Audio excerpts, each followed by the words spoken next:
Oh, that's real good.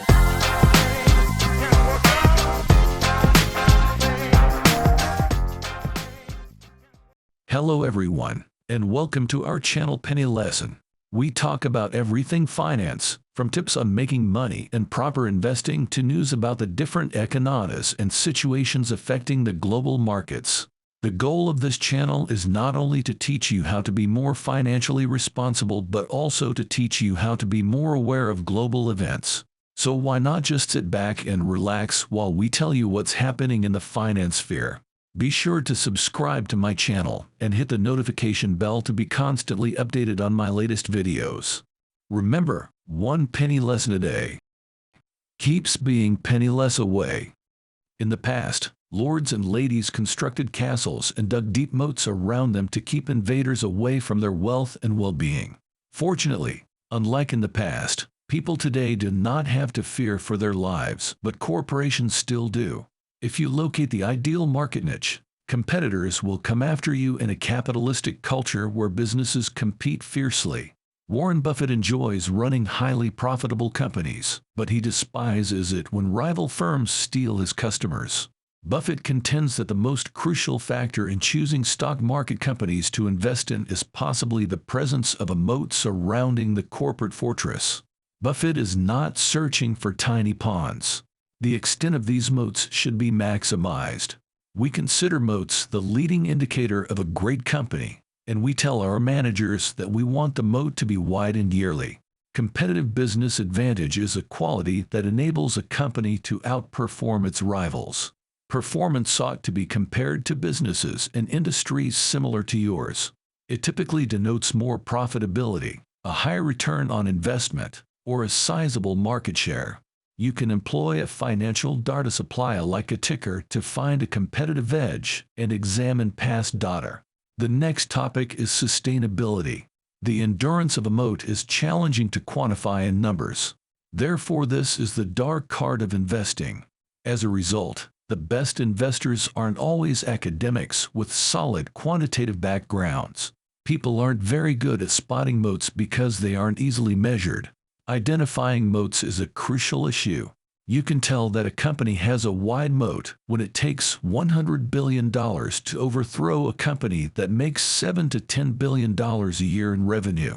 Entrepreneurs who estimate value won't even attempt to compete in these circumstances. Watching a few of Warren Buffett's most significant investments may help you grasp the art of investing quickly. The Berkshire Hathaway Company moats. You can likely determine whether a company has a moat if you can put yourself in the position of a consumer. Here are a few examples I'll use. For a very long time, Coca-Cola dominated the soft drink market. Every day, beverages made by the Coca-Cola business are consumed in about 2 billion servings. Additionally, it hasn't sacrificed profitability to gain this market penetration. What is it about Coca-Cola that is so special? Warren Buffett collectively refers to Coke's moat as a share of mind. This is what he means when he says that the Coca-Cola brand name has a positive connotation in the thoughts of billions of people worldwide. It has significance for them. Most likely, a feeling of happiness, refreshment, or something like that. And there is always a Coke nearby for patrons who wish to feel revitalized. Thanks to the business' superb distribution network, which doubles as a moat. Because there wasn't a Coke nearby, the customer shouldn't ever be forced to buy the Swedish Cola instead. The corporation wants its customers to continue drinking Coke. These factors ensure the sustainability of Coca competitive cola's edge, and it'll probably still exist in 20 or 30 years.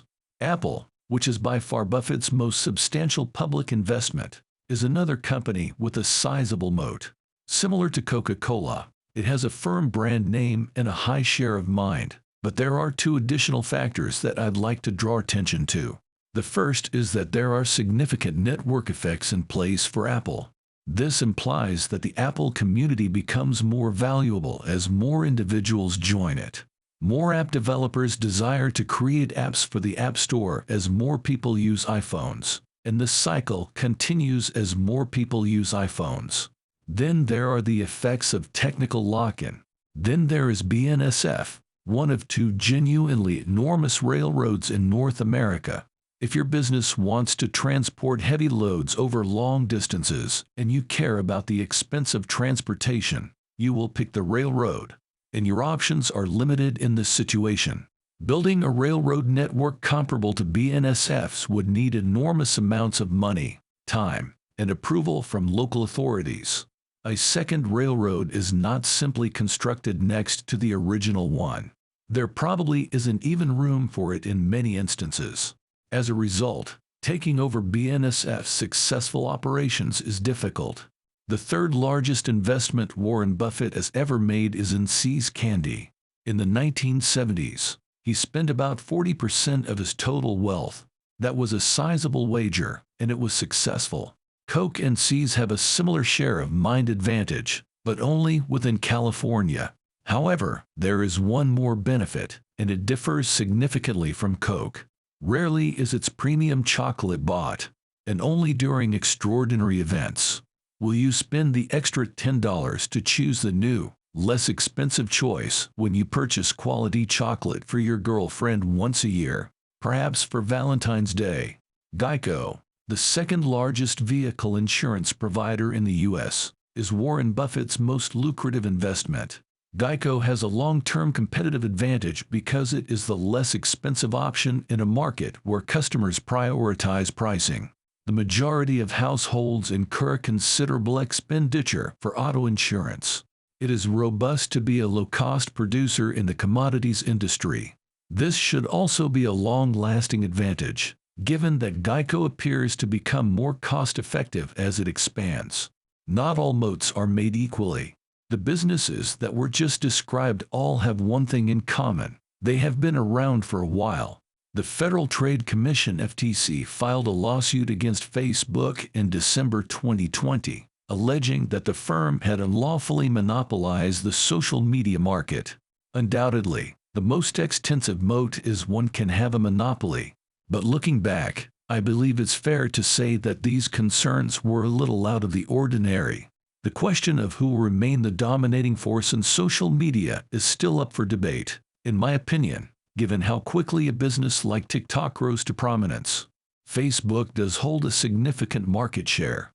However, if someone asked me to place a wager on what I thought was more likely, that Coke would dominate the soft drink market in 30 years, or that Meta would predominate in social media, I would place my money on Coke.